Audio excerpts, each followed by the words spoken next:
जिस प्रसंग की हम चर्चा करने वाले हैं वो भगवान श्री कृष्ण के द्वारका लीला में से एक प्रसंग है। ये प्रसंग बहुत ही रोचक है, किंतु इसमें पूर्वाचार्यों की टीकाओं में और भी रोचक हो जाता है। तो इसको हम आरंभ करेंगे। कुछ कहने से पहले मंगलाचरण करने की हमारी शिष्ट परंपरा है। उसी परंपरा का अनुसरण करते हुए मंगलाचरण से हम प्रारंभ करेंगे। प्रायः आप सभी मंगलाचरण के इन श्लोकों को जानते होंगे, आप मेरे साथ गा सकते हैं। ओम अज्ञानतिमिरान्धस्य ज्ञानाञ्जनशलाकया चक्षुरुन्मीलितं येन तस्मै श्रीगुरवे नमः। श्रीचैतन्यमनोभीष्टं स्थापितं येन भूतले स्वयं रूपः कदा मह्यं ददाति स्वपदान्तिकं। वन्देऽहं श्रीगुरो श्रीयुतपदकमलं श्रीगुरून् वैष्णवांश्च। श्रीरूपं साग्रजातं सहगण रघुनाथान्वितं तं सजीवं साद्वैतं सावधूतं परिजनसहितं कृष्णचैतन्यदेवं श्रीराधा कृष्णपादान् सहगण ललिता श्रीविशाखान्वितांश्च। नमो विष्णुपादाय कृष्णप्रेष्ठाय भूतले श्रीमते भक्तिवेदान्त स्वामिनिधि नामिने। नमस्ते सारस्वती देवे गौरवाणी प्रचारिणे निर्विशेष शून्यवादी पाश्चात्य देशतारिणे। नमो महावदान्याय कृष्ण प्रेम प्रदायते कृष्णाय कृष्ण चैतन्य नाम्ने गौरकृष्णे नमः।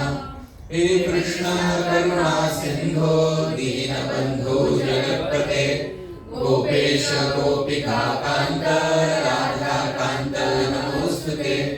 तप्त कांचन गौरांगी राधे वृंदावनेश्वरी वृषभानुसुते देवी प्रणमामि हरिप्रिये। वंशकल्पतरुभ्यश्च कृपा सिन्धुभ्यैव च पतितानां पावनेभ्यो वैष्णवेभ्यो नमो नमः। जय श्री कृष्ण चैतन्य प्रभु नित्यानंद श्री अद्वैत गदाधर श्रीवासादि गौर भक्तवृंद। हरे कृष्णा कृष्णा कृष्णा हरे हरे हरे राम राम राम हरे हरे। प्रभुपाद की जय। हरे कृष्णा। तो मैं सर्वप्रथम धन्यवाद देना चाहूँगा आज का कार्यक्रम जिन्होंने आयोजित किया है, परम गति प्रभु और ब्रज विलासिनी माता जी। इन दोनों का मैं हृदय से धन्यवाद देना चाहूँगा, जिन्होंने अपने घर के द्वार जो हैं हम सभी के लिए आज यहाँ पर खोले हैं, जिससे आज हम ये कार्यक्रम यहाँ पर रख पा रहे हैं। भगवान श्री कृष्ण की एक ऐसी विचित्र लीला के विषय में हम चर्चा करने वाले हैं, जिसको प्रायः अनेकों ने सुना नहीं होगा। कौन कौन है जिसने स्यमंतक मणि का पूरा आख्यान एक बार ही सही सुना है? पूरा आख्यान स्यमंतक मणि का एक ही है, आपने भी दो हैं, ठीक है। तो दो व्यक्तियों ने सुना है और बाकियों ने नहीं सुना है। पर इतना बता देता हूँ, जिन दो ने सुना भी है वो भी आज कुछ नया पाएंगे इसमें, ठीक है। तो यहाँ पर आज स्यमंतक मणि के आख्यान के विषय में मैं कुछ कहना आरंभ करूँगा। अर्थस्य साधने सिद्धे उत्कर्षे रक्षणे व्यये नाशोपभोग आयासस् त्रासस् चिंता भयो नृणाम। अर्थस्य साधने सिद्धे, पैसे से संबंधित जो भी चीज होती है वो क्लेश देने वाली होती है। अर्थस्य साधने, पैसा कमाने में क्लेश है। सिद्धे, कमा लेने के बाद भी क्लेश है कि हाय इतना नहीं कमा पाए, समझ रहे? पैसे जेब में रहने पर भी क्लेश है। उत्कर्षे, पैसा बढ़ाने में और क्लेश है। जैसे आजकल लोग स्टॉक मार्केट में डाल देते हैं, कभी कभी घट जाता है या उस तेजी से नहीं बढ़ता है जिस तेजी से हम बढ़ाना चाहते हैं। रक्षणे, पैसा बचा के रखने में भी क्लेश है, क्योंकि सरकार पैसा बचाने नहीं देती है। और व्यय, पैसा खर्च करते समय भी दुख होता है कि हाय गोविंदास गया था 500 रुपए का थाली लिया तो खाया 300 रुपए का, समझ रहे? होता है कि नहीं, किसी सबको हुआ रहेगा ये क्लेश। व्यय, खर्च करते समय भी क्लेश होता है। नाश, उपभोगे, और नाश हो जाए फिर तो क्लेश होता ही है, और कोई और उसका भोग कर ले तो भी उसमें क्लेश होता है। आयासस, त्रासस, चिंता, 3 चीज होती है। दुख होता है मन को, त्रास होता है शरीर को भी होता है, और चिंता हमेशा लगे रहती है, और भय, और भय भी होता है। ये सब व्यक्तियों के लिए समान रूप से है। इसी अर्थ कहते हैं धन को, इसी अर्थ का दोष दिखाने के लिए भगवान ने स्यमंतक मुनि, ये मणि है इसकी लीला जो है भगवान ने रची थी। यद्यपि ये लीला बहुत छोटी हो सकती थी, पर भगवान ने इसको बहुत लंबा खींचा, क्योंकि भगवान बहुत सारे इसमें अन्यों को शिक्षा देना चाहते थे। मैं बताऊंगा कहाँ पे ये लीला एकदम छोटी भगवान शॉर्ट में खत्म कर सकते थे, लेकिन भगवान ने वैसा नहीं किया। तो हमारी जो मणि है उसका नाम है स्यमंतक। स्यमंतक जो मणि है ये एक विलक्षण मणि है जो सूर्य देव से प्राप्त हुई थी। स्यमंतक जो है, इसके विषय में मैंने बहुत ढूंढने का प्रयास किया कि स्यमंतक का अर्थ क्या होता है, क्योंकि कौस्तुभ का अर्थ होता है, कु कहते हैं पृथ्वी को, और स्तुभ धातु होती है आवरण करने में, तो जो पृथ्वी को ढक ले उसको कहते हैं कुस्तुभ। क्या कहते हैं उसको? तो पृथ्वी को कौन ढकता है? पृथ्वी को ढकता है समुद्र। कौन ढकता है? और उसी समुद्र से जो निकला था, मतलब समुद्र हो गया कुस्तुभ यानी पृथ्वी को ढकने वाला, और उसी कुस्तुभ यानी उसी समुद्र से जो निकला था वो क्या कहलाता है? कौस्तुभ। मंथन के समय निकला, समुद्र मंथन से निकला था कौस्तुभ। तो ये तो कौस्तुभ मणि के विषय में। स्यमंतक के विषय में अमर कोश में भी स्यमंतक का नाम नहीं है, क्योंकि अमर कोश जो है ये संस्कृत का सबसे जो है प्रचलित कोश है, और संस्कृत के सबसे प्रचलित कोश अमर कोश में भी स्यमंतक का नाम नहीं है। तो एक दूसरा कोश है, क्योंकि अमर कोश को कहते हैं त्रिकांड। क्या कहते हैं? त्रिकांड। मतलब इसमें 3 कांड है, इसमें 3 मुख्य अध्याय है। उड़ीसा के राजा पुरुषोत्तम देव ने एक दूसरा कोश निकाला था, उसका नाम था त्रिकांड शेष, जो त्रिकांड में नहीं आया, मतलब अमर कोश में नहीं आया, वो त्रिकांड शेष में आ जाता है। उसमें स्यमंतक का नाम दिया हुआ है। तो उसमें लिखा हुआ है मणि स्यमंतको हस्ते विष्णु। स्यमंतक भगवान श्री कृष्ण के हाथ में एक मणि है, बस इतना लिखा हुआ है। स्यमंतक का अर्थ क्या होता है ये ढूंढना बहुत कठिन था। तो स्यमु धातु होती है संस्कृत में। स्यम धातु के 2 अर्थ होते हैं।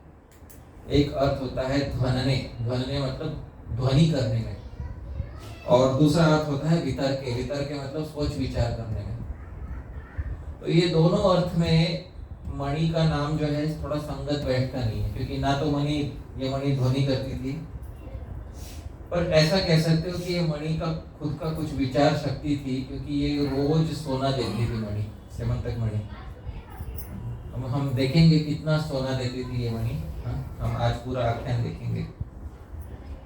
भारत में संस्कृत साहित्य में योगदान वैदिक आचार्यों के अलावा जैन संप्रदाय से भी हुआ है। जैन संप्रदाय में एक संस्कृत का कोश लिखा गया, अभिधान चिंतामणि, उसमें स्यमंतक का नाम है, और उस पर टीका करते हुए एक जैन संप्रदाय के विद्वान कहते हैं विष्णोर हस्तस्थो मणि सीमंतयति दीप्तिभिः द्यामिति। भगवान विष्णु के हाथ में जो मणि है वो अपनी दीप्ति से यानी अपने प्रकाश से, जब उसका प्रकाश आकाश में जाता है तो आकाश दो भाग में विभाजित हो जाता है, ऐसा लगता है। तो यहाँ पे दिया हुआ है सीमंतयति इति स्यमंतक, मतलब जो आकाश में सीमंत बना दे। सीमंत मालूम है किसको कहते हैं? जो स्त्री जो है मांग करती है तो मांग बनाने के लिए उसको सीमंत कहते हैं। तो सीमंतयति इति स्यमंतक, जो आकाश में सीमंत बना दे उसको क्या कहते हैं?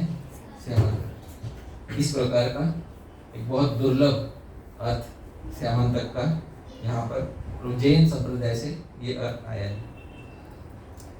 बात यह है कि द्वारका में सूर्य देव का एक बहुत बड़ा उपासक रहता था, इसका नाम था सत्राजित। क्या नाम था? सत्राजित। तकारांत, अकारांत नहीं है, तकारांत है। सत्राजित नहीं है, सत्राजित त में अंत कर रहे हैं, ठीक है? तकारांत है वो, सत्राजित नाम है उसका।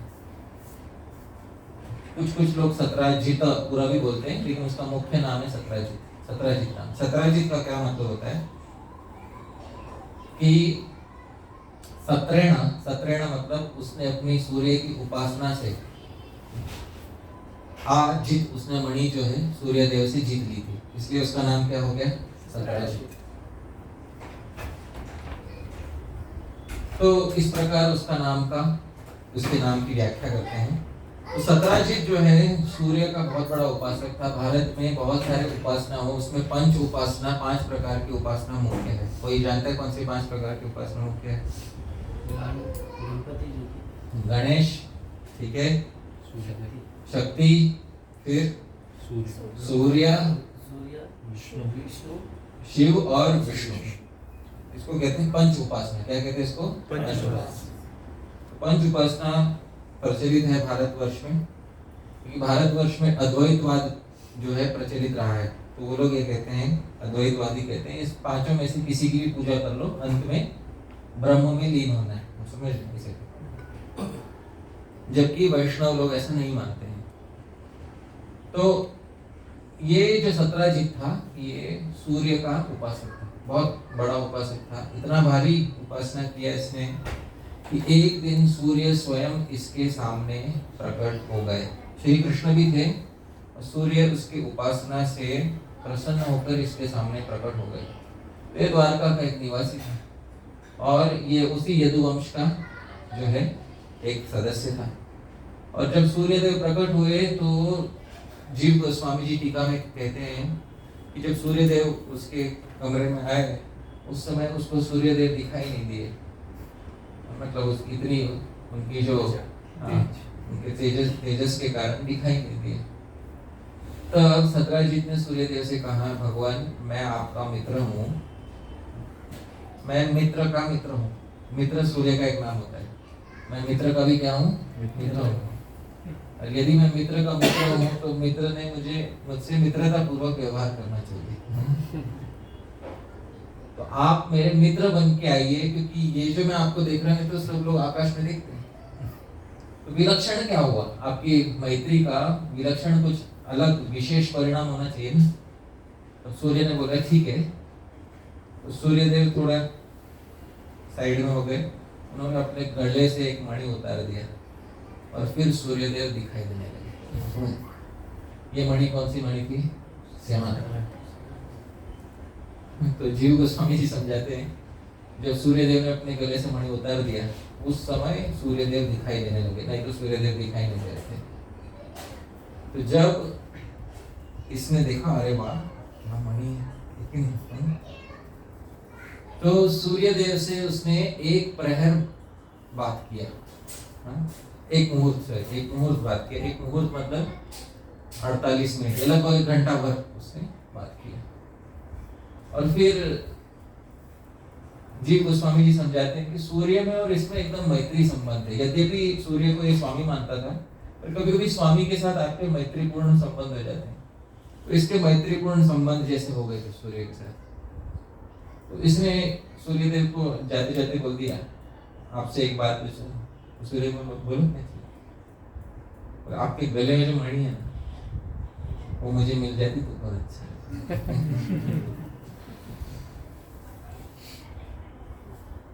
तो सूर्य जो है वो एक डिफिकल्ट पोजीशन में आते थे, समझ रहे कि जाते जाते ना कैसे बोल दो। सूर्य देव ने क्या किया, ठीक है मैं तुमको अपनी मणि देता हूँ। और जैसे ही सत्राजीत ने वो मणि पहनी, सत्राजीत को अब तो मैं, मुझे जीवन का लक्ष्य मिल गया मुझे। जैसे ही सत्राजीत ने वो मणि पहनी, सत्राजीत एकदम सूर्य की तरह दमकने लगा। अब सत्राजीत द्वारका में श्री कृष्ण के कमरे में चलकर जाने लगा। तो द्वारका वासियों को लगा, अरे बाप रे, सूर्य देव खुद चल के आ रहे हैं। बेचारे द्वारका वासियों को पता नहीं था कि ये सूर्य देव नहीं है। उस समय श्री कृष्ण अपने कमरे में बैठे हुए थे और श्री कृष्ण क्या कर रहे होंगे?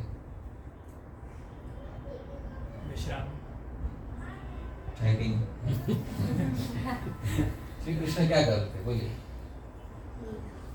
श्री कृष्ण अपने कमरे में चौसर खेल रहे थे। चौसर मालूम है किसको कहते हैं? इसको आजकल कहते हैं चेस नहीं आते, लूडो जैसा। हाँ बस लूडो बोलने में सबको समझ आ जाता है। श्री कृष्ण चौसर खेल रहे थे। तो जब श्री कृष्ण चौसर खेल रहे थे, अब चौसर होता है तो मतलब उस पर दांव लगता है कि नहीं? No mediating, no. तो श्री कृष्ण चौसर खेल रहे थे उस समय। तो सभी द्वारकावासी आके श्री कृष्ण की स्तुति करने लगे, हे गोविंद, सारे देवी देवता आपको ढूंढते रहते हैं, पर उनमें से बहुतों को मालूम नहीं है कि आप यदुवंश में छुपे बैठे हो। जैसे कोई रत्न होता है समुद्र में छुप जाते हैं वैसे, लेकिन सूर्य को पता चल गया है, इसलिए सूर्य आपसे मिलने आ रहे हैं। श्री कृष्ण हंसने लगे। सूर्य नहीं है वो सत्राजीत है, गले में मणि है, ऐसे बोले। श्री कृष्ण जो है हमारे क्या कहते हैं, क्या कहते हैं हिंदी में उसको, एंटी सुपरस्टिशन। उसको हिंदी में नाम है, क्या संस्था है वो? अंधश्रद्धा निर्मूलन के प्रवर्तक श्री कृष्ण बोले कि ऐसी श्रद्धा मत रखो, सूर्य नहीं आ रहे। वो कौन है? सत्राजीत है। सत्राजीत उसके गले में मणि है, इसलिए वो दमक रहा है और कुछ नहीं।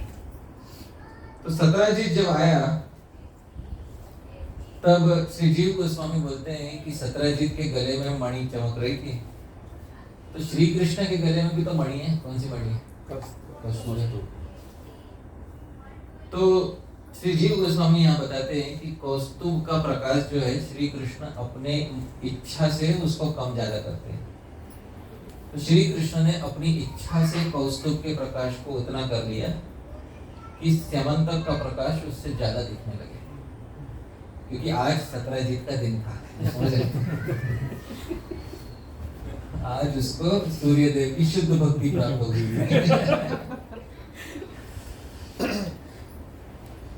जब सत्राजीत आया तो सबने वाहवाही की, वाह सत्राजीत वाह, तुम्हारी भक्ति का क्या फल मिला तुम्हें। लेकिन अब भगवान भी इस वाहवाही में सम्मिलित होकर ब्राह्मणों को बुलाया गया और ब्राह्मणों को बुलाकर उस मणि को विधिवत जो है उस मणि का संस्कार किया गया। और वो मणि सत्राजीत ने अपने भवन के पास एक मंदिर था, उसमें सुरक्षित रखवा दी। तो वो मंदिर भी जो है उसके भवन के आंगन के अंदर ही था, तो कोई चोरी न कर ले, ये बात है। तो सुरक्षित रखवा दी उसने। अब वो मणि ऐसी थी कि वो स्यमंतक मणि प्रतिदिन 8 भार सोना देती थी।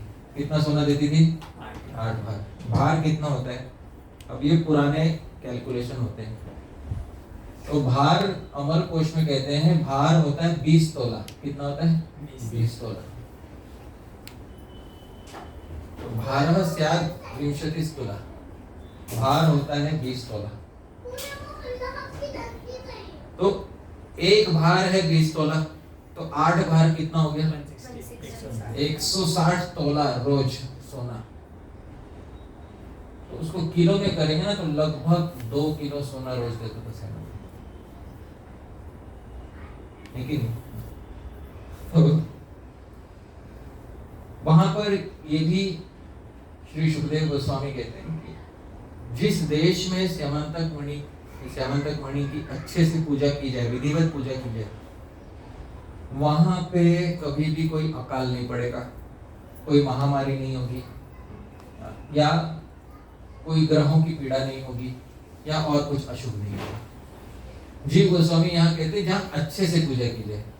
अच्छे से मतलब सबसे अच्छा पूजा होता है भगवान को दे देना, समझ रहे?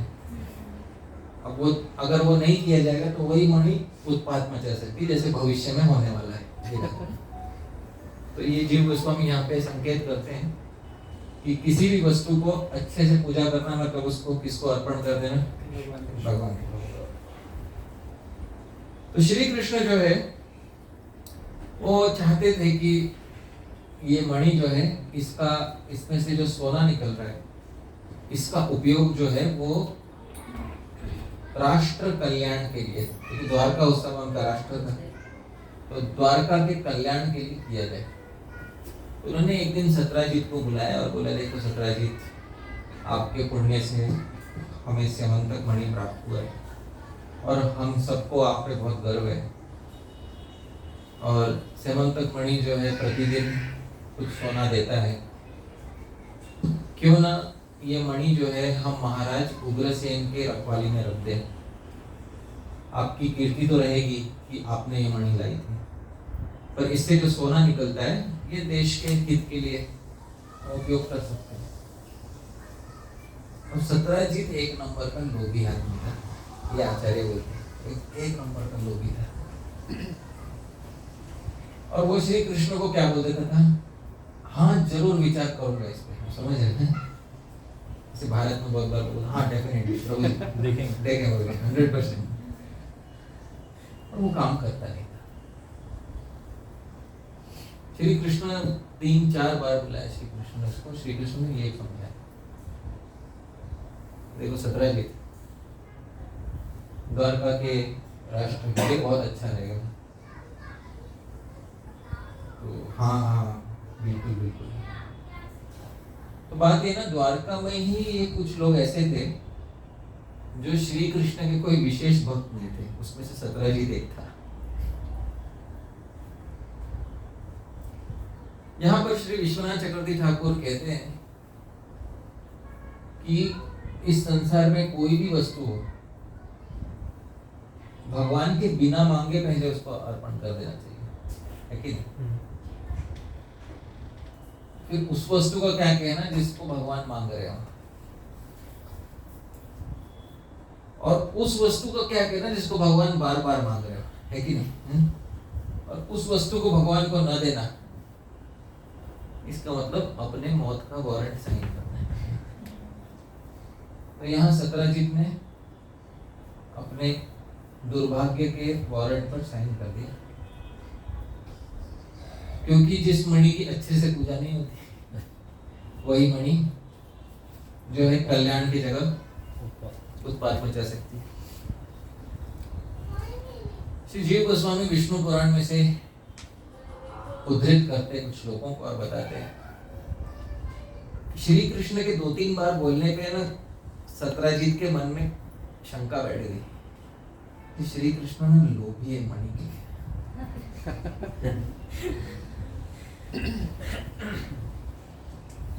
तो उसने क्या किया, उसने अपने बड़े भाई जिसका नाम था प्रसेन, सत्राजीत ने अपने बड़े भाई प्रसेन को वो मणि दे दी, और प्रसेन ने क्या किया, उस मणि के लिए एक छोटा सा बॉक्स बना लिया सोने का, और वो बॉक्स को गले में लटका के घूमता था, गले में लटका के, सब जहाँ जाएगा वहां प्रसेन गले में लटका के।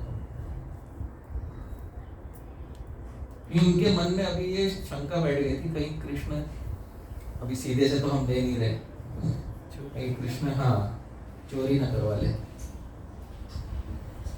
तो एक दिन दुर्भाग्य से ऐसा हुआ कि प्रसेन आखेट के लिए अकेला निकल गया, और निकल तो गया, सेमंतक मणि द्वारका में नहीं रखा, अपने साथ ले गया, गले में लटका के ले गया।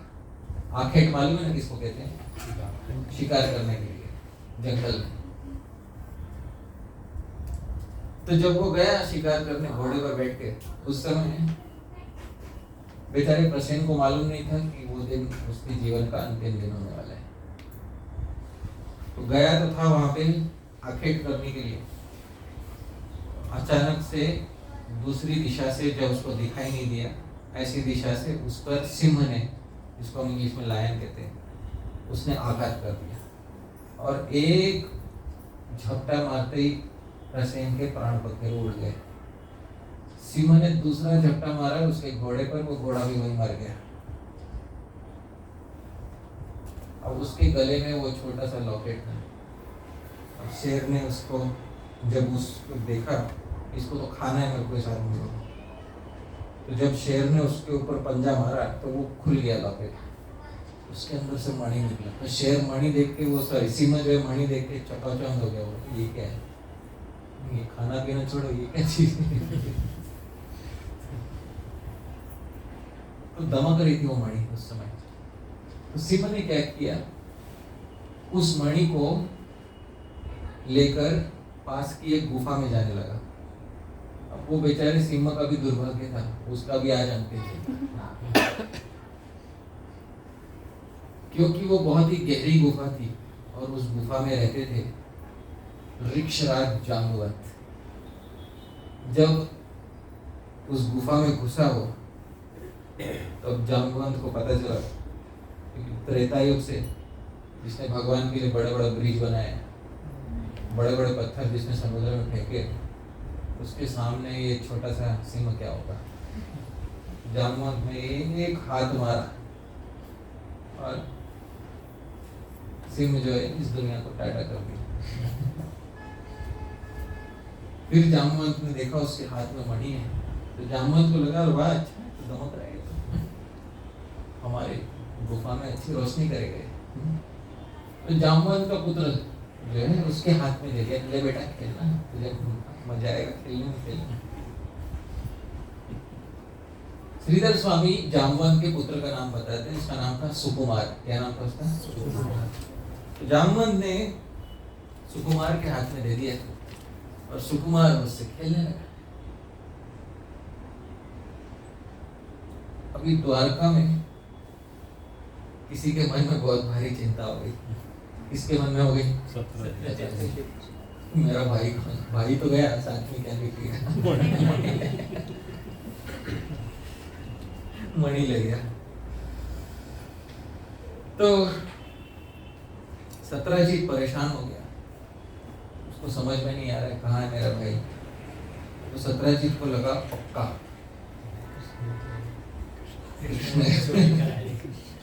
कृष्ण ने मेरे भाई को मरवा दिया, क्योंकि उसको ये सेमंतक मणि चाहिए था और तो कोई मांग नहीं रहा था पूरे द्वारका में, इसी की नजर थी सेमंतक मणि पर। उसके जो चेले चपाटे थे ना, वो सब उसकी बातों को द्वारका में दोहराने लगे। अरे मालूम है कृष्ण ने क्या किया, रंगती लोग मालूम है कृष्ण क्या क्या द्वारका में कृष्ण क्या कर रहे थे। मैंने भी सुना, मैंने सेन को मरवा दिया। सोचो इनकी भक्ति करते लोग, एक मणि के बड़ा बड़ा भगवत गीता को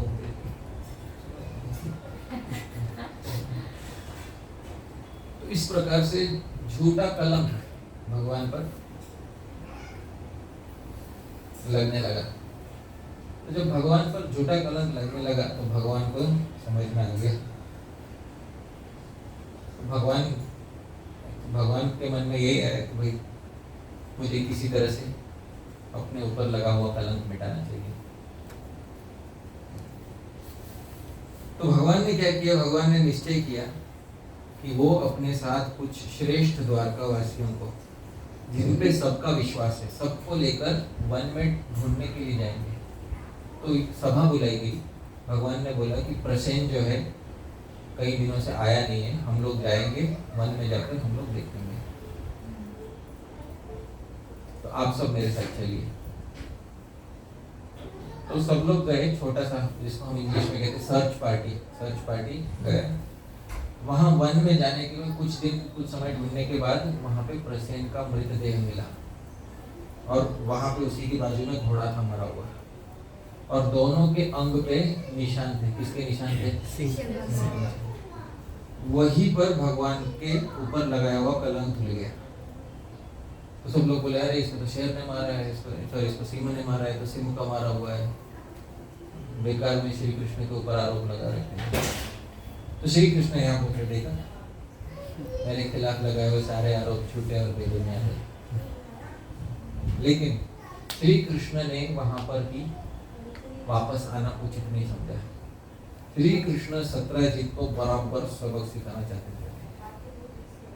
तो श्री कृष्ण ने बोला कि हम वापस नहीं जाएंगे, यहाँ पे ये जो सिंह के पैर के निशान है मैं देखना चाहता हूँ किधर गया है, मार के ये गया कहाँ पे। तो सब लोग बोले ठीक है चलो चलते। तो सब लोग सब पैर के निशान से देखो गुफा के बाहर, और गुफा के बाहर सिंह मरा हुआ था, तो उठा के फेंक दिया था बाहर से। तो गुफा के बाहर मरा हुआ था। तो वो गुफा ऐसी भयावह थी कि श्री कृष्ण ने सबको बोला कि आप सब लोग काम करो, आप लोग यहीं पर रुको बाहर, मैं अंदर जाता हूँ, आप लोग मत अंदर आना। ठीक है। भगवान श्री कृष्ण वहाँ पे आचार्य बताते हैं कि इतने दयालु कि अपने भक्तों को कभी संकट में नहीं पड़ने देना, इसलिए भगवान खुद अकेले अंदर गए। और जब अंदर गए तब उन्होंने देखा कुछ दूर जाने के बाद कि समंतक मणि बच्चे के हाथ में खिलौना बन के रह गए। वहां सूर्य देव कौन से भक्त को दे दिया मणि। तो श्री कृष्ण चाहते थे कि वो बच्चे को किसी तरह से सुकुमार उसको थोड़ा किसी तरह से छल पूर्वक उससे मणि लिया जाए। तो श्री कृष्ण एक कोने में खड़े हो गए और प्रतीक्षा करने लगे कि कभी बच्चे के हाथ से छल पूर्वक लेके बाहर निकला जाए। पर सत्यजीत को सबक भी तो सिखाना है कि नहीं? तो उसी समय लीला शक्ति यानी भगवान की जो लीला करती है उस शक्ति के कारण ऐसा हुआ कि वो जो बच्चे की धाई थी, धाई मालूम है किसको कहते हैं? नर्स है, जो उस बच्चों का ख्याल रखती है, वो वहां पर आ गई और भगवान का शरीर वैसे ही जगमगाता है। तो उसने वो अंधेरी गुफा में उस व्यक्ति को देख लिया और वो जोर से चिल्ला पड़ी। अब वो जब जोर से चिल्ला पड़ी तब आचार्य कहते हैं क्यों चिल्ला पड़ी? वो इसलिए नहीं चिल्लाई क्योंकि श्री कृष्ण का रूप भयानक था देखने में, क्योंकि हम तभी चिल्लाते हैं जब हमको कुछ भयानक दिखता है। श्री कृष्ण का रूप परम मनोहर था, पर ऐसा रूप उसने कभी देखा नहीं था अपने जीवन में, और खासकर अंधेरी गुफा में कोई चमकता हुआ रात को दिखाई देती, इसलिए वो डर गई। जब वो जोर से चिल्लाई तो जामवंत अंदर से भागते हुए आए, और जामवंत को समझ में नहीं आया कि ये वही भगवान है जिसके साथ त्रेता युग में हमने बड़े बड़े पुल बांधे थे। तो जामवंत जो है भगवान के ऊपर मुष्टि प्रहार करने लगा, और जो मिला वो उठा कर फेंकने लगे। जामवंत कभी मुष्टि प्रहार, कभी बड़ा बड़ा पत्थर फेंकना, हाथ में जो आए वो उठा कर फेंकना। इस प्रकार से युद्ध जब हुआ तो एक दिन नहीं, 2 दिन नहीं, 28 दिन युद्ध चला। कितने दिन युद्ध चला? 28 दिन गुफा के अंदर युद्ध चला। कभी जामवंत भगवान को प्रहार करते थे, कभी भगवान जामवंत पर प्रहार करते थे। 28 दिन युद्ध करने के बाद भगवान ने जामवंत के एक एक शरीर की गांठ ढीली कर डाली। तब जामवंत को लगा कि भाई ये कोई ऐसे वैसे व्यक्ति नहीं है, ये कोई बहुत विलक्षण व्यक्ति है, शायद ये वही भगवान विष्णु है जिन्होंने हमारे साथ लीला किया था। तब जामवंत को समझ में आया कि ये वही भगवान श्री राम है। तब जामवंत भगवान के चरणों में गिरकर रोने लगे और जामवंत ने प्रार्थना किया कि भगवान मैं आपको पहचान नहीं पाया। त्रेता युग में जब आप अपनी भृगु भी टेढ़ी कर लेते थे तो समुद्र उबल गया था।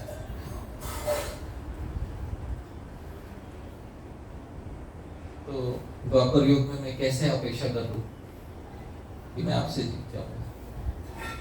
भगवान मैं आपका सेवक हूं, मैं आपको पहचान नहीं पाया। तो उस समय श्री कृष्ण ने बिना कुछ भी, एक भी टेढ़ा शब्द कहे बिना जामवंत के शरीर पर अपना हाथ फेर दिया और जामवंत के शरीर पर हाथ फेरने के बाद जहां जहां जामवंत के शरीर पे जिस गांठ में दुख रहा था वहां वहां पर भगवान ने हाथ फेर दिया और भगवान ने जामवंत को बहुत आशीर्वाद दिया। और भगवान ने जामवंत से कहा, देखो जामवंत, मैं एक विशेष प्रयोजन से यहाँ पर आया हूँ। भगवान चाहते तो बोल सकते थे देखो मुझे मणि दे दो, ऐसे नहीं, डिमांड नहीं किया भगवान। एक विशेष प्रयोजन से आया हूँ। मैं द्वारका में रहता हूँ और इस स्यमंतक मणि की वजह से मुझ पे आरोप लग गया है चोरी का। तुम हो जो मुझे इस आरोप से निकाल सकते हो। तो इतना कहने की देर थी कि जामवंत ने वो मणि भगवान के हाथ में दे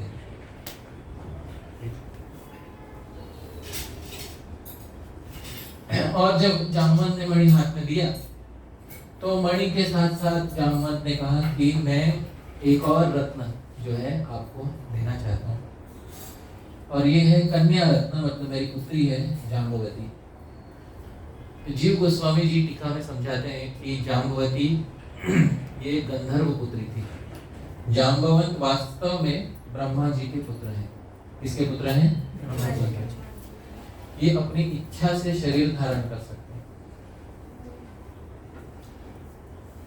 जाम्बवंत जी की गंधर्व योनि में एक कन्या हुई थी। उस कन्या का नाम क्या है? जाम्बवती। तो दिखने में गंधर्व की तरह थी। त्रेता युग में जाम्बवंत जी ने श्री राम को कहा था कि भगवान आप इससे विवाह कर लीजिए, लेकिन भगवान राम ने क्या बोला था? मैं।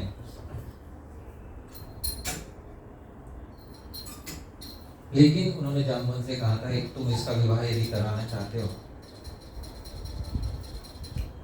तो तुम, और मुझसे ही कराना चाहते हो तो तुम थोड़ा तपस्या करना और तपस्या करके फिर मैं अगले अवतार में तुमसे मिलने आऊंगा।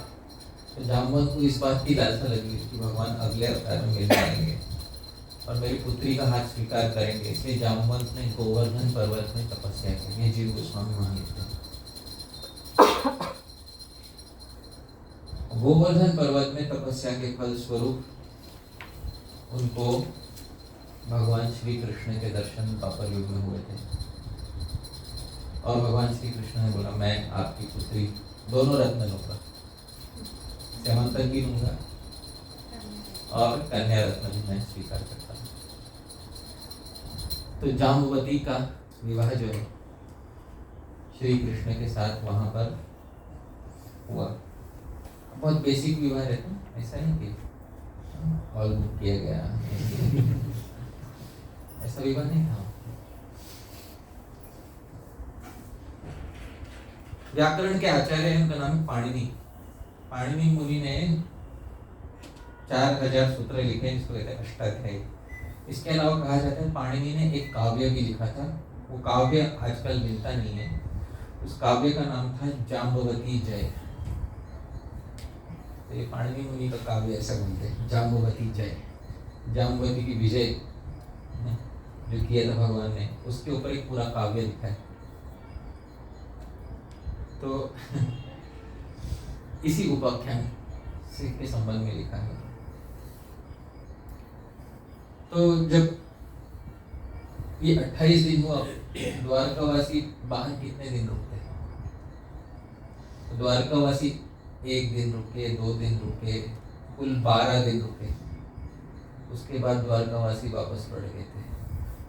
जब द्वारकावासी वापस लौट गए और ये बताया कि श्री कृष्ण गुफा में तो गए लेकिन बाहर नहीं आए, तो द्वारका में शोक छा गया। लोगों को लगा कि शायद ये अंतिम दर्शन था, श्री कृष्ण कहीं चले तो नहीं गए। समझ? तो द्वारकावासी बहुत दुख में डूब गए। द्वारकावासी भगवान को प्राप्त करने के लिए कुछ भी कर सकते हैं, इसीलिए द्वारकावासियों ने अपनी कुल देवी चंद्रभागा की उपासना आरंभ की। चंद्रभागा कुछ दिनों में उस उपासना से प्रसन्न हुई और द्वारकावासियों के सामने प्रकट हुई। वास्तव में लीला के कारण प्रकट हुई थी, उपासना तो एक कारण बताया जाता है, लीला के कारण प्रकट हुई थी। और लीला के कारण प्रकट होने के बाद वो बोली सब कि मैं प्रसन्न हूँ, मैं आपको वरदान देती हूँ कि श्री कृष्ण जल्दी ही आप सबके बीच पुनः आएंगे। और जैसे आएंगे बोला, वहाँ से पीछे श्री कृष्ण जाम्बुवती और स्यमंतक के साथ उस सभा में प्रवेश कर गए। श्री कृष्ण के हाथ में कौन सा मणि था? इसलिए कहा जाता है कि विष्णु के हाथ में जो मणि है वो स्यमंतक। श्री कृष्ण अपने हाथ में स्यमंतक मणि और साथ में जाम्बुवती को लेकर वहां पर प्रकट हुए। तो सभी लोग खुश हो गए। अच्छा, इस बीच में क्या हुआ तुम बताते हो? क्योंकि 12वें दिन तो सब लोग वापस आ गए और द्वारका में जाके बता दिया कि प्रसेन को किसी ने मारा। किसने मारा था प्रसेन को?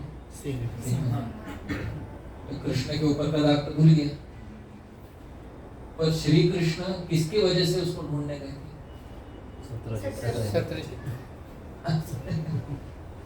अब किसको हाय मिलने लगी? तो ये 12वें दिन से लेकर 28वें दिन तक जो बेचारे का डिप्रेशन का टाइम गया, उसको सहन नहीं हो रहा था।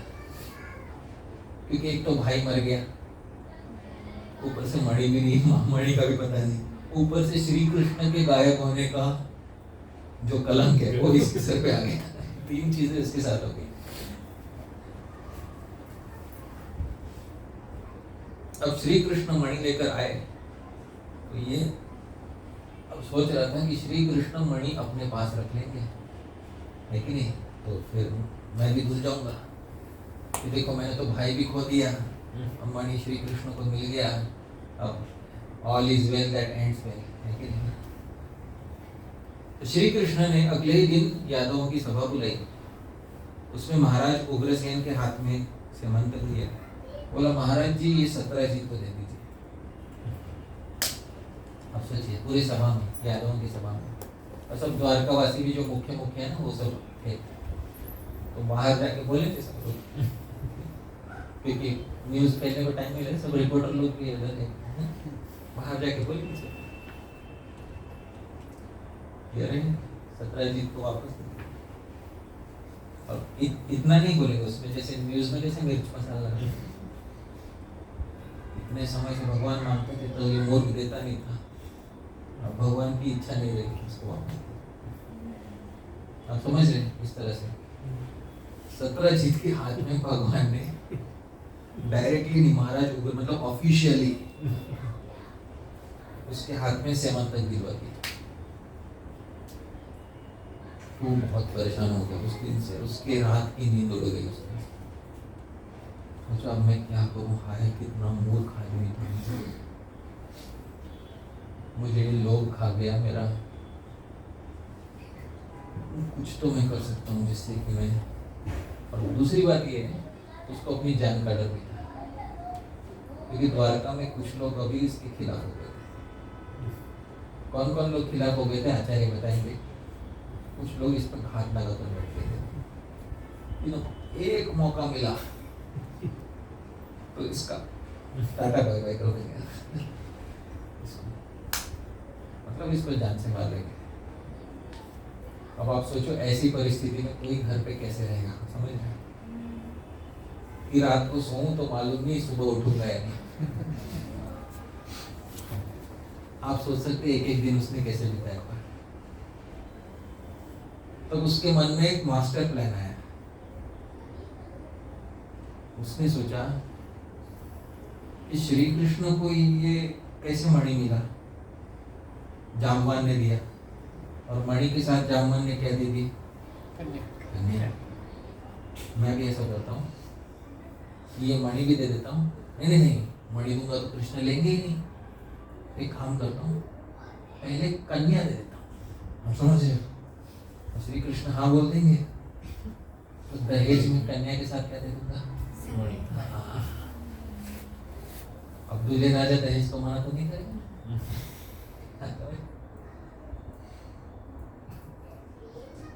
भारत सरकार भी नहीं थी कि दहेज के खिलाफ कानून लेना। दहेज में मणि। तो ये मास्टर प्लान बनाया गया। तो श्री कृष्ण को जब उसने जाके बोला कि मैं अपनी पुत्री का नाम क्या था? सत्यभामा का विवाह आपसे करना चाहता हूँ। तो सत्यभामा जो है उसके मन में पहले पूर्व राग में भगवान के विषय में पहले आकर्षण था। तो भगवान ने पहले वो देखा इसके मन में मेरे प्रति क्या है। तो जब भगवान को पता था कि उसके मन में मेरे प्रति पूर्व राग है, आकर्षण है, इसलिए भगवान ने बोला ठीक है। और भगवान ने जब उसने बोला ठीक है आपने विवाह का प्रस्ताव स्वीकार तो कर लेते, स्वीकार करते तो हाथ में जल देते, हाँ मैं स्वीकार करता हूँ। भगवान ने कर दिया। तो बोला और मैं चाहता हूँ कि आप मुझसे एक और चीज दें। तो भगवान समझ गए कि ये क्या चाहते हैं। आप समझ ये धन की विलक्षणता देखो। पहले कोई देना नहीं चाहता था, अब कोई रखना नहीं चाहता है। आप समझ रहे हैं? मणि को पहले कोई देना नहीं चाहता था, अब कोई रखना नहीं चाहता है इसको, क्योंकि इसकी ठीक से पूजा नहीं हुई। अब श्री कृष्ण खुद भी इसको रखना नहीं चाहते। तो श्री कृष्ण ने बोला देखो ससुर जी, देखो ससुर जी,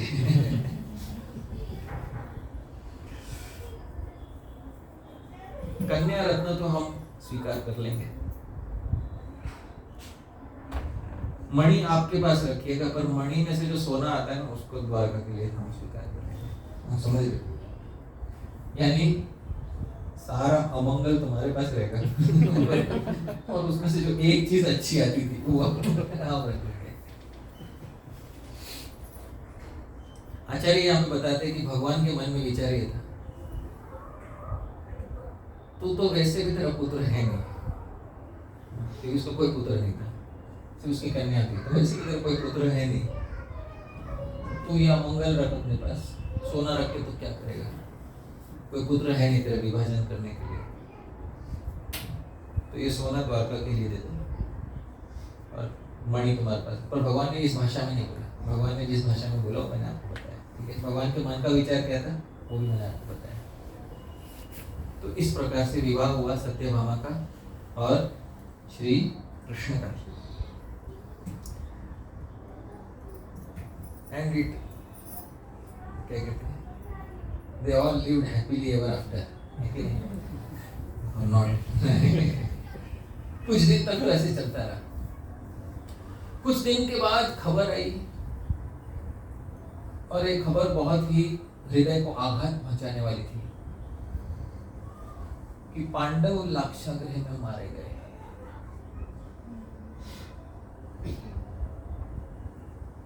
जब ये खबर आई कि पांडव लाक्षागृह में मारे गए तो सुखदेव गोस्वामी कहते भगवान को मन में सब पता था कि पांडव मारे नहीं गए, लेकिन भगवान बोले क्या पांडव मारे गए, हस्तिनापुर जाना चाहिए, तुरंत भीष्म इत्यादि को हमें सांत्वना देने के लिए जाना चाहिए। अच्छा दूसरी बात ये, जब मालूम पड़ा कि पांडव मारे गए तो भगवान बोल सकते थे ना अरे मारे नहीं गए, विदुर ने बचा लिया, लेकिन भगवान ऐसा बोलेंगे नहीं। क्यों?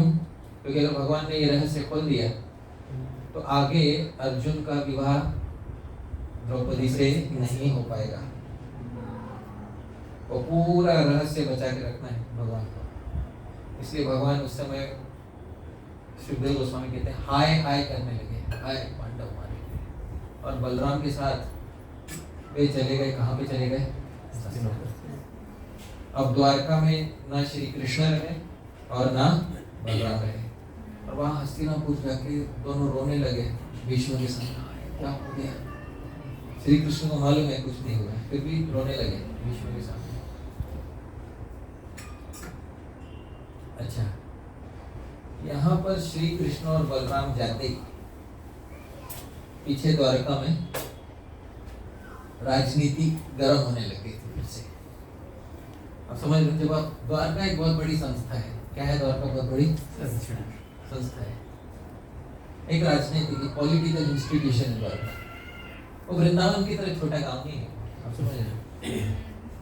द्वारका एक बहुत बड़ा पॉलिटिकल इंस्टीट्यूशन है, और संस्था में राजनीति होती रहती है, समझ रहे? तो श्री कृष्ण जैसे ही अपनी संस्था छोड़कर चले गए, पीछे क्या होने लगा? राजनीति। तो यहाँ पर दो वीर थे, एक अक्रूर और एक कृतवर्मा।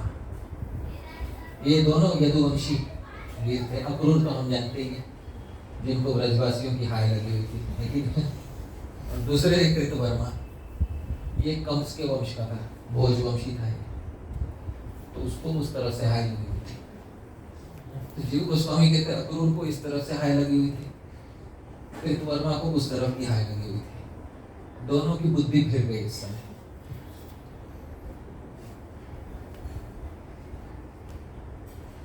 दोनों गए सत्राजीत के छोटे भाई के पास। सत्राजीत के छोटे भाई का नाम था शतधन्वा। क्या नाम था? छोटा भाई सत्राजीत। उसको बोलेंगे यार शतधन्वा, समझ में नहीं आता एक बात। देखो ऐसे बोलने का एक तरीका रखते हैं, शतधन्वा समझ में नहीं आती एक बात। देखो सत्राजीत तो बिना पुत्र का मर जाएगा, सेमंत किसका होगा? समझ में, हमारे मन में ये बात विचार चलता है। सत्राजीत तो बिना पुत्र का ही मर जाएगा, सेमंत तक मालूम नहीं किसका होगा। शतधन्वा के मन में संशय का कीड़ा बैठ गया कि अगर भविष्य में मुझे द्वारका में आदर सम्मान चाहिए तो मेरे पास क्या होना चाहिए? और सत्राजीत मांगने से तो देगा नहीं। तो वो अक्रूर और शतधन्वा को बोलने लगा, अरे पर ठीक है, पर सत्राजीत हमको क्यों देगा? तो अक्रूर और कृतवर्मा बोलने लगे, देखो लोग ऐसे देते तो हैं, पर मान लो कि अगर सत्राजीत को कुछ हो जाए, ठीक है, कुछ भी हो सकता है,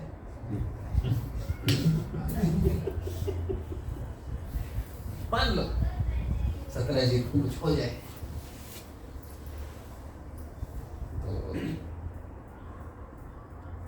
फिर क्या मालूम, ऐसे आप समझ। तो इसके मन में इन लोगों ने कुबुद्धि कर दी। तो ये पहले से ही, एक तो छोटा भाई होने की वजह से इसके मन में, कि छोटे भाई को दबाते हैं, समझ रहे हो, बड़ा भाई दबाते हैं। पहले ही छोटा भाई होने की वजह से इसके मन में थोड़ी हीन भावना थी। ऊपर से इन लोगों ने उस पे जो है ईंधन छिड़क दिया, तो इसके मन में वो भावना धधक उठी और ये इतना बेवकूफ निकला। इसने उसी रात को, जब सत्राजीत सो रहा था, उसी रात को सत्राजीत को सोते सोते उसका सर ऐसे उड़ा दिया, जैसे कोई कसाई किसी पशु का गला काटता है ना, वैसे उड़ा दिया। और सारी स्त्रियां हाय हाय हाय हाय करते हुए, सबको पता चल गया कि शतधन्वा ने अपने बड़े भाई को मार दिया।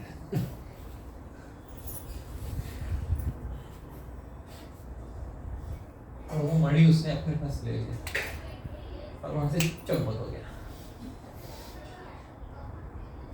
हम ये इतना मूर्खता भरा काम किया।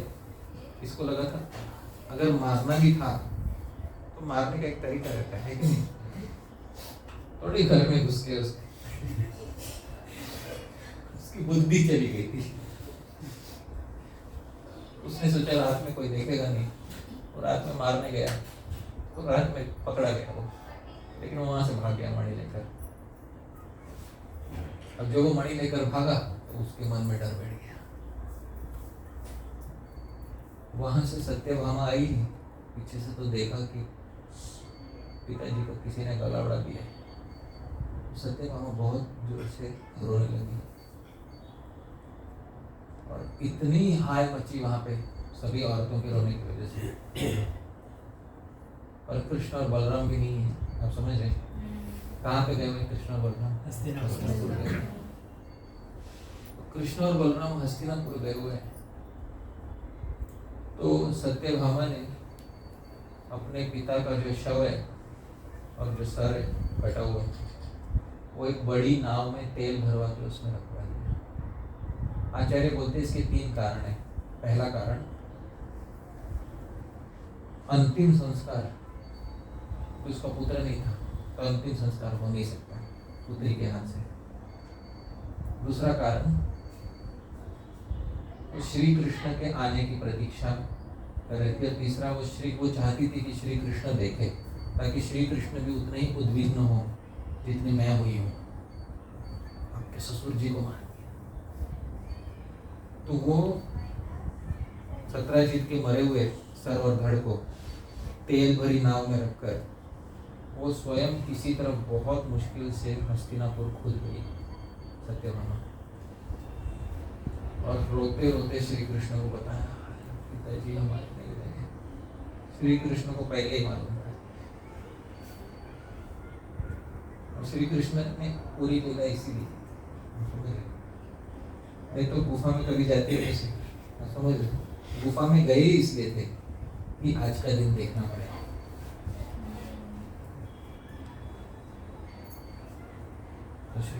ससुर जी मर गए, ससुर जी का वध हो गया। किसने किया?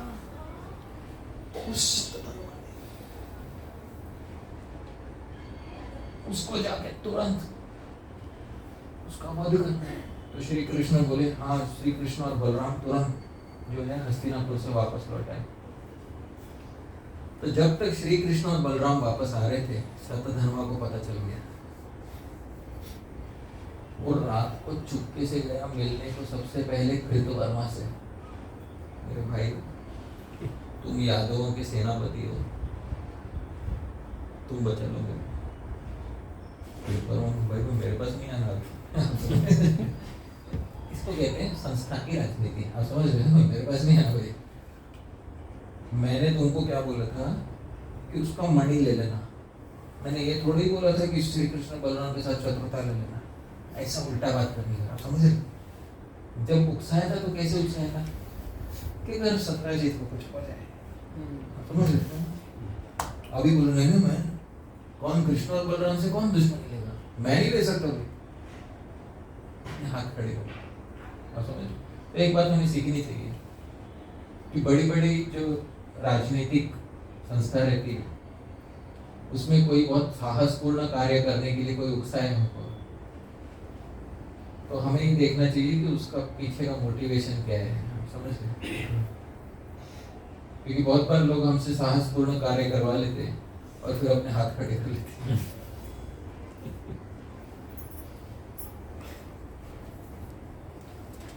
इसके बाद वो गया गुरु जी के पास। हरी हरी बोल, मुझसे मत बोलो, मैं तो भक्त हूँ। सीधा हरी बोल के दिया। आपको मालूम नहीं ये कौन है? ये तो वो है जिन्होंने गोवर्धन पर्वत उठाया था 7 दिन तक। ऐसा बात करने लगा। उन्होंने गोवर्धन पर्वत उठाया था 7 दिन तक, तृणावर्त का वध किया था। हमने ये थोड़ी बोला था कि तुम उनसे शत्रुता कर लेना। हमने तो ये बोला था कि खेल खेल में ले लेना। सत्रजीत तो बच्चा था नहीं, खेल खेल में दे देगा। हमने इतना थोड़ी बोला था कि श्री कृष्ण शत्रुता कर रहे उनके ससुर जी को मार के। हमने बोला था कि छल कपट से नहीं, तुम तो सीधा उसका गला काट दिए। हमारे पास बताओ, हम भक्ति करते हैं उनके।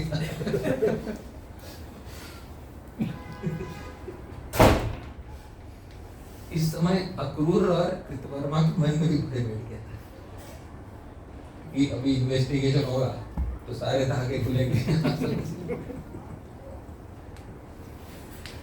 और सारे धागे खुलेंगे तो हमारा भी नाम आएगा लपेटे में। तो ये शतधनवा ने क्या किया, जबरदस्ती अक्रूर जी को देख लीजिए, माटी की वजह से हुआ, आप ये रख लो, मैं जाता हूँ। मैं भाग कर श्री कृष्ण आए तो उसको मणि दे देना, हो सकता है मणि देख के शांत हो जाए। श्री कृष्ण जो है मणि देखकर शांत होने वाले नहीं थे। तो फिर वो अपना, उसके घोड़ी थी फीमेल हॉर्स, और वो घोड़ी 400 योजन एक समय पे भाग सकती, एक समय पे 400 योजन भाग सकती थी सतत। वो लेकर भागा वो, और मिथिला की दिशा में भागा। किसकी दिशा में भागा? मिथिला। श्री कृष्ण बलराम आए तो उन्होंने अपने गुप्तचरों से पता किया, तो गुप्तचरों ने बताया ये दो लोगों से मिलने गया था। किन दो से मिलने गया था? कृतवर्मा और अच्छा। मतलब मेरी सोसाइटी में मेरे खिलाफ पॉलिटिक्स खेला जा रहा है कि नहीं? आप सोचिए जीव कैसा होता है जो राजनीति खेलते समय ये भी नहीं देखता कि भगवान सामने है। आप समझ रहे हैं? श्री कृष्ण ने सोचा इनका तो बाद में देखेंगे, पहले इसको शतधनवा को जाके पहले पकड़ते। तो श्री कृष्ण बलराम अपने उच्च कोटि के अश्वों पर बैठ के, रथ पर बैठ के शतधनवा के पीछे भागे, और शतधनवा की घोड़ी एक समय में 400 कोस या 100 योजन चलती थी। तो वो रुक रुक के भाग रहा था, पर एक समय के बाद उसको मालूम पड़ा कि रोका नहीं जाएगा, तो जितना हो सकता है घोड़े को भगाओ। और वो घोड़ी मिथिला के अंदर प्रवेश करते ही मर गई, और भगवान पीछे से आ रहे थे। अब वो पैदल भागने लगा। उस समय श्री कृष्ण रथ से उतर कर पैदल भागने लगे, कृष्ण और बलराम।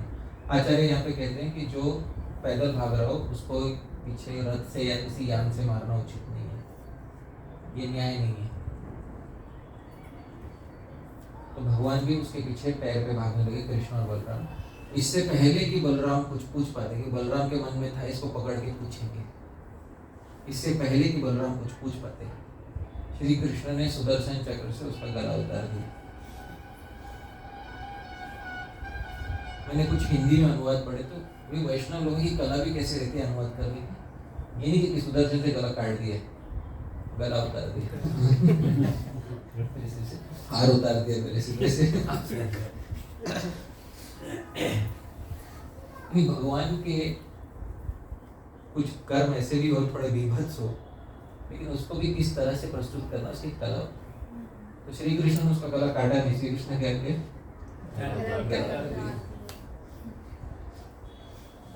सॉफ्टवेयर इंस्टॉलर अनइंस्टॉल, भगवान ने उसका गला अनइंस्टॉल कर दिया।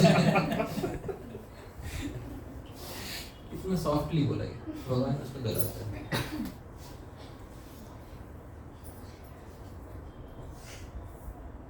फिर भगवान को मालूम था मणि इधर नहीं, मणि किधर है?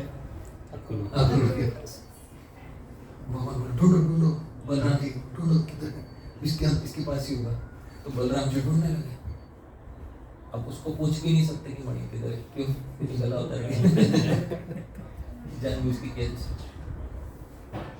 जानबूझ के किया श्री कृष्ण ने।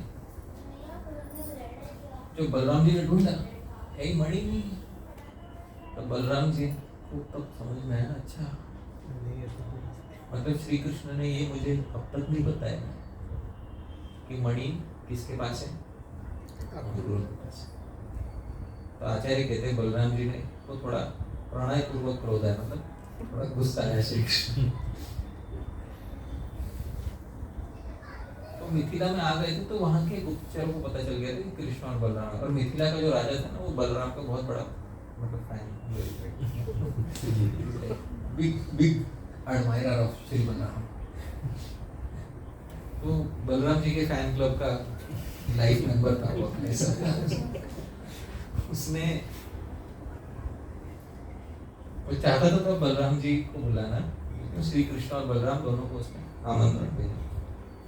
श्री कृष्ण बोले देखो मुझे तो स्यमंतक मणि के लिए वापस जाना है, तो आप यहाँ पे रुकिए, मैं जाता हूँ वापस। तो बलराम जी बोले उस समय श्री कृष्ण बोले कि तुम्हारे उस अक्रूर तुम्हारे भक्त के प्रति इतना तुम्हारा आसक्ति है कि उसको कुछ हानि ना हो, इसके लिए तुम हमको यहाँ तक दौड़ा के लाए।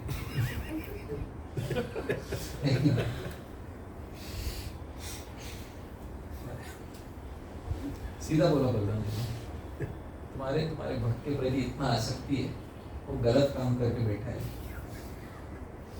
फिर भी तुम मुझे यहाँ तक दौड़ा के लाए, मिथिला तक दौड़ा के लाए।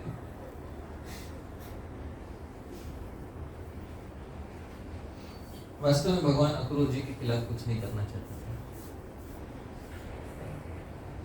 लेकिन भगवान ये भी चाहते थे कि बलराम जी थोड़ा समय द्वारका के बाहर रहे, क्योंकि मैटर सॉर्ट आउट करना है, इसके लिए भगवान की बुद्धि से वो करना है। तो बलराम जी वहाँ रहे मिथिला में, और वहाँ मिथिला में पता चला जब दुर्योधन को कि ये मिथिला में, तो दुर्योधन वहाँ पे मिथिला गया और अपने प्यारे बलराम जी से गदा युद्ध की कला सीखा वहाँ पे उसने। इतने में अक्रूर जी और कृतवर्मा दोनों द्वारका से भाग खड़े हुए, दोनों भाग गए द्वारका से। अब अक्रूर जी कहाँ चले गए, क्योंकि उनको मालूम था अभी मेरे सर पे आने वाले हैं सब। जब उनको मालूम पड़ा कि श्री कृष्ण और बलराम में श्री कृष्ण वापस आ रहे हैं, तो अक्रूर जी और कृतवर्मा दोनों भाग खड़े हुए, और अक्रूर जी चले गए कृतवर्मा के साथ वाराणसी। कहाँ चले गए? काशी चले गए। अक्रूर जी काशी क्यों गए? क्योंकि ये उनके नानी का गांव था। अक्रूर जी के पिताजी का नाम था श्वखल्क। क्या नाम था? और उनकी माता का नाम था गांधिनी। तो गांधिनी और श्वखल्क के पुत्र थे अक्रूर जी। जो गांधिनी थी वो काशी के राजा की पुत्री थी, और काशी के राजा की पुत्री थी, तो काशी में काफी समय से जो है क्या कहते हैं उसको, अकाल पड़ा हुआ था, सूखा पड़ा हुआ था। तो ये जो श्वखल्क थे ये मुनि थे। कौन थे ये? तो श्वखल्क के ताकत ऐसी थी कि वो जहाँ जाते थे वहाँ पे वो वर्षा इत्यादि कर सकते। तो श्वखल्क का विवाह किया गया गांधिनी के साथ, और तब जाके काशी में वर्षा हुई। और मुनि ने अपना कुछ प्रभाव अपने सुपुत्र अक्रूर में भी दे रखा था। तो अक्रूर जहाँ जहाँ रहते थे वहाँ मौसम अच्छा रहता था, और अक्रूर जहाँ से चले जाते थे वहाँ का मौसम खराब हो जाता था। तो अक्रूर कहाँ से चले गए थे? द्वारका का मौसम थोड़ा खराब हो गया, थोड़ा भूकंप आया कहीं कहीं। तो कुछ आचार्य ऐसा बोलते हैं कि ये अक्रूर के जाने की वजह से हुआ। जीव गोस्वामी बोलते हैं ये गलत बात है। द्वारका में जो भी होता है वो श्री कृष्ण की इच्छा से ही होता है। तो श्री कृष्ण की इच्छा थी कि वहां पे कुछ उत्पाद हो। अच्छा, जब अक्रूर चले गए तो अपने साथ क्या ले गए? स्यमंतक मणि ले गए। तो जब स्यमंतक मणि अपने साथ ले गए अक्रूर जी और काशी में रहने लगे, 1 साल भर रुके काशी में। तब तक बलराम जी कहाँ पे? मिथिला में। कृष्ण कहाँ पे? अक्रूर कहाँ पे? अच्छा, बड़ी बड़ी न्यूज आने लगी। न्यूज क्या आने लगी? अक्रूर बड़े बड़े यज्ञ कराते रोज, और अच्छा सोना दान देते ब्राह्मणों को। समझे? अब बेचारा अक्रूर कहाँ से रोज यज्ञ उसको तो सैलरी भी नहीं मिल रहा है। द्वारका का मंथली सैलरी भी नहीं मिल रहा है जिसको, वो बड़े बड़े यज्ञ रोज कैसे करा रहे? तो तो वास्तव में श्री कृष्ण चाहते थे कि ये फैले ये खबर, जिससे कि सब लोगों को समझ में आ जाए कि वास्तव में स्यमंतक मणि किसके पास है, अक्रूर के पास है। तो भगवान से बहुत डरे हुए थे अक्रूर जी, और अक्रूर जी मन में चाहते भी थे कि भगवान किसी तरह हमें दंड दे, लेकिन हमें अपने पास रखे, क्योंकि अक्रूर जी को मालूम था, देखो मेन गलती शतधन्वा ने किया। किसने किया? और उसको उकसाने का काम, आप समझ, वो काम किसने किया? तो जी गोस्वामी बोलते हैं एक्चुअली ब्रजवासियों की हाय लगने की वजह से अक्रूर जी की बुद्धि फेल थी।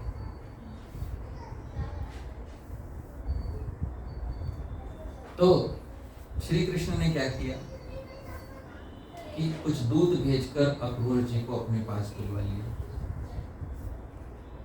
और अक्रूर जी को बोला कि देखिए, हम जानते हैं कि आप काशी में ठीक से रह रहे हैं और आप रोज यज्ञ करके ब्राह्मणों को अच्छा दान दे रहे हैं। देखिए अक्रूर जी, आप हमारे बहुत प्रिय हैं। जो भी हुआ, हम ये चाहते हैं कि जो स्यमंतक मणि है वो बस आप सबके सामने एक बार ये बता दीजिए आपके पास है। भगवान ने मांगा नहीं मणि, भगवान ने क्या बोला? सबके सामने बस ये बता दीजिए कि मणि आपके पास। इसका मतलब भगवान वो मणि चाहते नहीं थे, क्योंकि द्वारका वासियों को ये संशय हो गया था कि शतधन्वा को मारने के बाद मणि कहाँ गई। समझ लो, और संशय पहले किस पे जाएगा? तो ये दूसरा कलंक लग रहा था धीरे धीरे, और बेचारे जो 17 जीत के जो चेहरे चपाटे थे वो अभी भी थे द्वारका में। वो यही मालूम फिर से शतधन्वा तो मारा गया, लेकिन मणि किधर है? मैं वही तो मैं कह रहा था पहले से, इसका पूरा मास्टर प्लान किसका है? यही खबर फैलनी चाहिए। श्री कृष्ण अपने आप को उससे बचाना चाहते थे, इसलिए उन्होंने अक्रूर जी को इतना बोला, देखो बस इतना चाहिए मुझे, सबके सामने आप बस इतना बता दीजिए कि मणि इस समय किसके पास थी? आपके पास। अक्रूर जी उस समय भाव विभोर हो गए। उन्होंने तुरंत अपने पास से वो जो उनके पोटली में जो मणि था उन्होंने निकाल के भगवान के हाथ में दिया। भगवान ने बोला, देखो हमको मणि नहीं चाहिए, ये मणि किसी साधु व्यक्ति के हाथ में हमेशा रहनी चाहिए, इसलिए अक्रूर जी ये मणि मैं आपको देता हूँ। आज के बाद से ये मणि आपकी सुरक्षा में रहेगी, क्योंकि आप ही एक साधु हो जिसके पास ये मणि सुरक्षित रह सकती है। तो भगवान ने अंत में स्यमंतक मणि किसके हाथ में दे दिया? और अक्रूर जी के हाथ में देने के बाद अक्रूर जी उसका सोना जो है वो किसके लिए देने वाले थे? द्वारका। अभी तो वाराणसी में नहीं रहेगा, डरने का कोई कारण नहीं। धीरे धीरे कृतवर्मा भी पीछे से आ गए।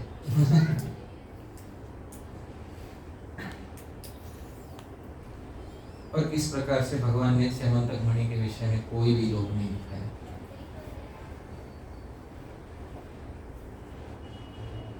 स्यमंतक मणि के आप इस उपाख्यान के अंत में सुखदेव गोस्वामी कहते हैं कि यदि कभी आपके जीवन में आप पर कोई कलंक लग जाए, आपके विरोध में कोई दुष्प्रचार हो जाए, तो स्यमंतक मणि के आख्यान को पढ़ना चाहिए।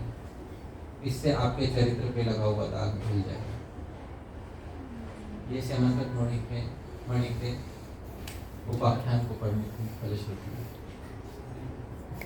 बहुत बहुत धन्यवाद।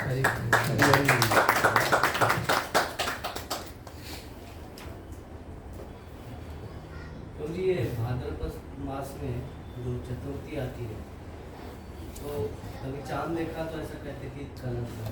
हाँ, तो आपका प्रश्न ये है कि भाद्रपद मास में जो शुक्ल चतुर्थी रहती है, गणेश चतुर्थी के दिन अगर चंद्र का दर्शन किया जाए तो ऐसा कहते हैं कि वो अशुभ होता है, उससे चरित्र पे दाग लगता है, और उससे बचने के लिए स्यमंतक मणि का ये जो उपाख्यान है उसका अध्ययन करना चाहिए। तो ये दशम स्कंद में ये आता है, और इसी स्कंद में से 2 अध्याय में है, उसको ध्यान से पढ़ लेना चाहिए। मैंने बहुत सारे आचार्यों की टीकाओं के साथ बताया, इसके बहुत सारे जो डिटेल्स है, विस्तार है, ये आप लोग जान पाए। पर आपको पूरा विस्तार से ना भी पढ़ पाओ, फिर भी जो भी भागवतम में भी जितना दिया हुआ उतना पढ़ लोगे तो ये आपकी किसी अपवाद के भय से आपकी रक्षा कर देगा। तो ठीक बात है, ऐसा सुना जाता है। जी आपने पहले बोला था कि स्यमंतक मणि का अर्थ जो है वो विष्णु के हाथ में जो मणि था, तो वो पहले से ही सूर्य के पास था एंड बाद में वो कृष्ण के पास आया, या पहले से? एंड कहाँ से आया है, मतलब जैसे कौस्तुभ मणि जो समुद्र मंथन से आया, तो स्यमंतक मणि सूर्य के पास कैसे आया है? तो आपका प्रश्न ये है कि स्यमंतक का अर्थ है विष्णु के हाथ में मणि, सूर्य के पास कैसे आ गया, है कि नहीं? तो जब भगवान के जो आध्यात्मिक जगत में जो भी उनके रत्न इत्यादि हैं, या जो भी उनका ऐश्वर्य है, वो ऐश्वर्य जब इस संसार में भगवान की लीला में प्रकट होता है, तो वो प्रकट होता है एक द्वार के माध्यम से। किसके माध्यम से प्रकट होता है? द्वार। जैसे कौस्तुभ मणि जो है, ये मूलतः था समुद्र में, मूलतः ये आध्यात्मिक जगत में किसके गले पे? कृष्ण। जब श्री कृष्ण ने जन्म लिया, जब वसुदेव और देवकी के सामने जो 4 हाथ वाले, तब भी उनके गले में क्या था? पर फिर ये जो मणि है, ये मणि जो है पुनः जहाँ कालिय रहता था, यमुना, उस यमुना की वो यमुना क्रॉस किया था कि वसुदेव जी ने, तो वो उसमें छोड़ दिया था, और वहां पे वो मणि नाग पत्नियों के पास थे। जब श्री कृष्ण ने उसको हराया, तब नाग पत्नियों ने अनेकानेक गिफ्ट लाके दिए, उसमें से एक गिफ्ट क्या था? कौस्तुभ मणि। तो कौस्तुभ मणि का द्वार कौन बनी? नाग पत्नी। किसके हाथ से निकला? नाग पत्नी। तो द्वार कौन बना कौस्तुभ मणि का? वैसे ही स्यमंतक भगवान की विभूति है, तो उसका द्वार कौन बना? सूर्य।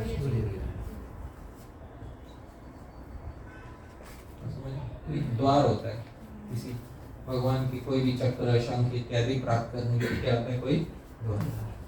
वो द्वार अलग अलग होते हैं। तो इस द्वार का जो सिद्धांत है हमें जानना चाहिए। ठीक है, रोज आपने एक बार बीच में ऐसा बोला था कि द्वारिका में कृष्ण मतलब अभक्त भी रहते हैं, तो जो कृष्ण के भक्त हैं, तो वो कैसे पॉसिबल है? क्योंकि द्वारिका नगरी तो कृष्ण की ही नगरी है, धाम है ना, तो उसमें अभक्त कैसे है? मतलब सब इस्कॉन डिवोटी होने चाहिए। द्वारिका में अभक्त कैसे रहते हैं? सब श्री कृष्ण के भक्ति है। देखिए, श्री कृष्ण की लीला शक्ति है। कौन सी शक्ति है? लीला शक्ति है। योग माया की ही एक शक्ति है, लीला शक्ति। इसका काम है अलग अलग जीवों को श्री कृष्ण की लीला में प्रवृत्त करना, लगाना। अब इस लीला में कुछ जीव जो है भक्तों का कार्य करते हैं, कुछ जीव अभक्तों का काम करते हैं। क्या हस्तिनापुर भगवान का धाम है कि नहीं है? क्योंकि भगवान ने वहां लीला किया कि नहीं किया? हस्तिनापुर में अधिकांश लोग भक्त थे या अभक्त थे? अभक्त थे। भीष्मादि कुछ होंगे गिने चुने, आप उंगली पे गिन सकते है कि नहीं? बाकी सब तो भक्त नहीं थे। उनकी मुक्ति का मार्ग कैसे खुलेगा? आपके मन का प्रश्न बोलता है ये है कि जो अभक्त है उनका होगा क्या, है कि नहीं? आए कैसे? तो लीला शक्ति के कारण ऐसे जीव आ जाते हैं। चलो आ तो जाते हैं, फिर उसके बाद उनका होगा क्या? तो जो कुरुक्षेत्र में मारे गए वो तो उनको मुक्ति प्राप्त होगी। अन्य भी जो भगवान के संपर्क में आते हैं उनको भी मुक्ति प्राप्त होती है, लेकिन उसको कहते हैं क्रम मुक्ति। क्या कहते हैं उसको? क्रम मुक्ति। मतलब तुरंत नहीं जाता वो, स्वर्ग आदि लोगों को भोगते भोगते धीरे धीरे जाता है। आप समझ उसको कौन सी मुक्ति कहते हैं? क्रम मुक्ति। नीचे नहीं गिरता। नीचे। कृष्ण के हाथ का मारा हुआ उसका गला किसने उतारा था? उसको अनइंस्टॉल किसने किया?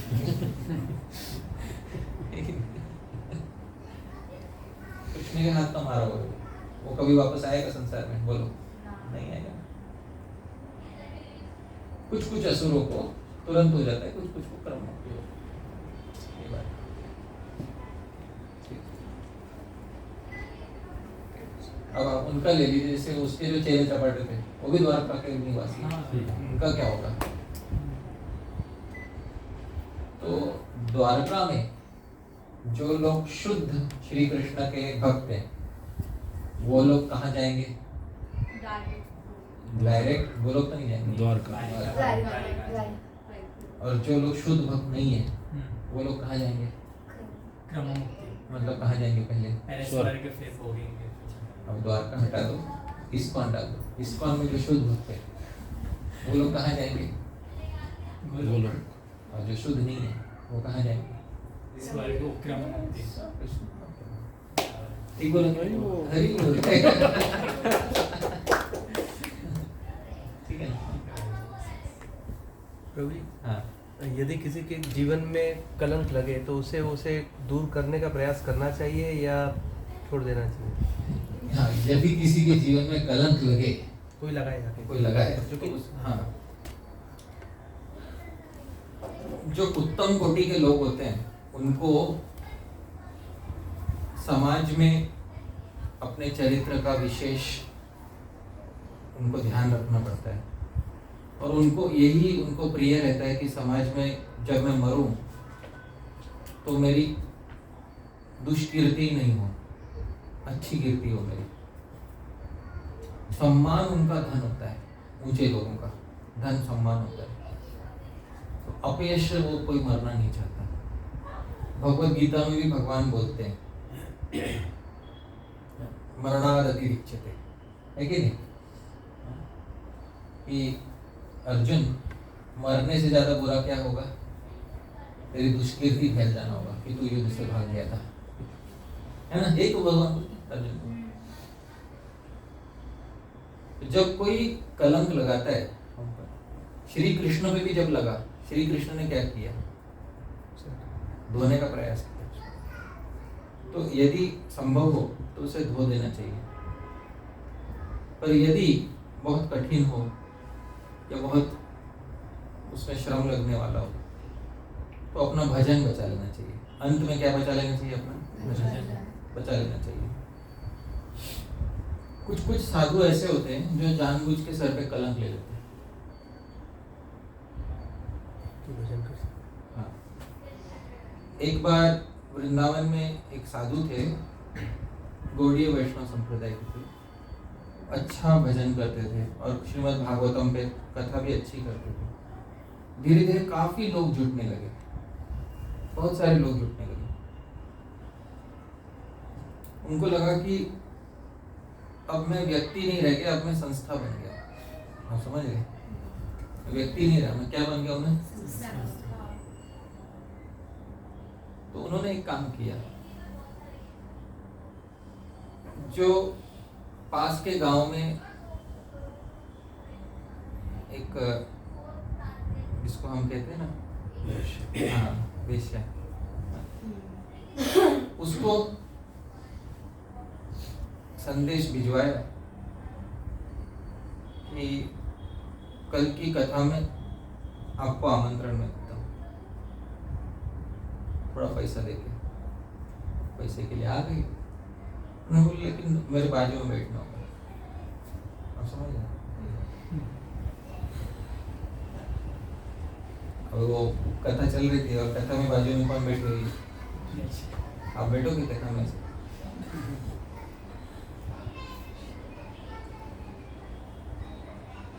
उस दिन के बाद से वापस फ्री हो गए भजन करने के लिए।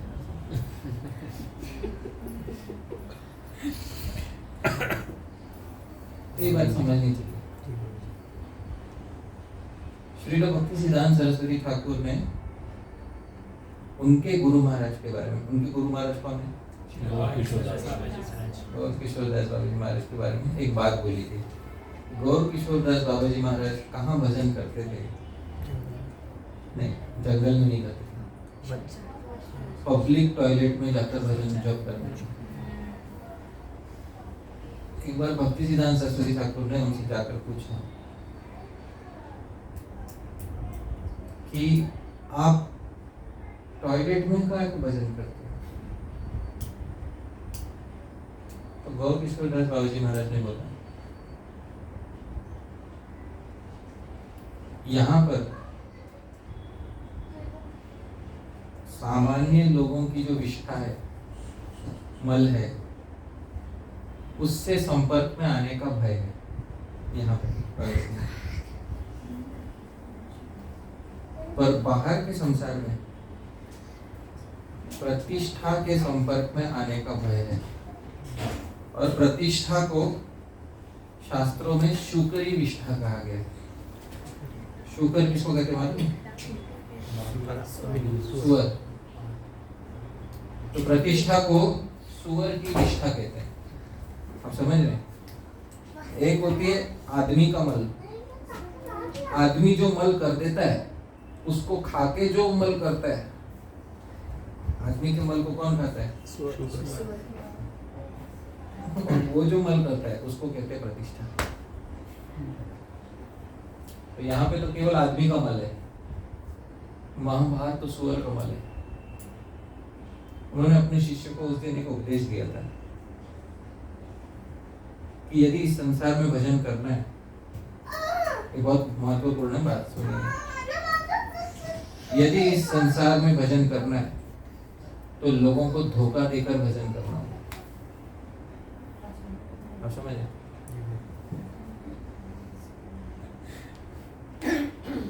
ठीक है, अब जो बुद्धिमान होगा वो समझ जाएगा। यदि इस संसार में भजन करना है तो लोगों को धोखा देकर भजन करना होगा।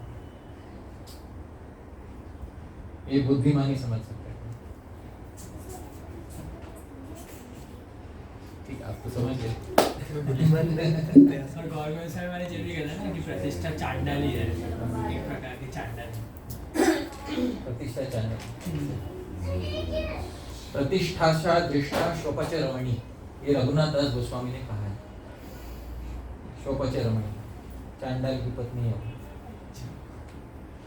मानव शिक्षा में बोलेगी। ठीक है, तो आज हम यहीं पे अल्प विराम लेते हैं। बहुत बहुत धन्यवाद आप सभी का।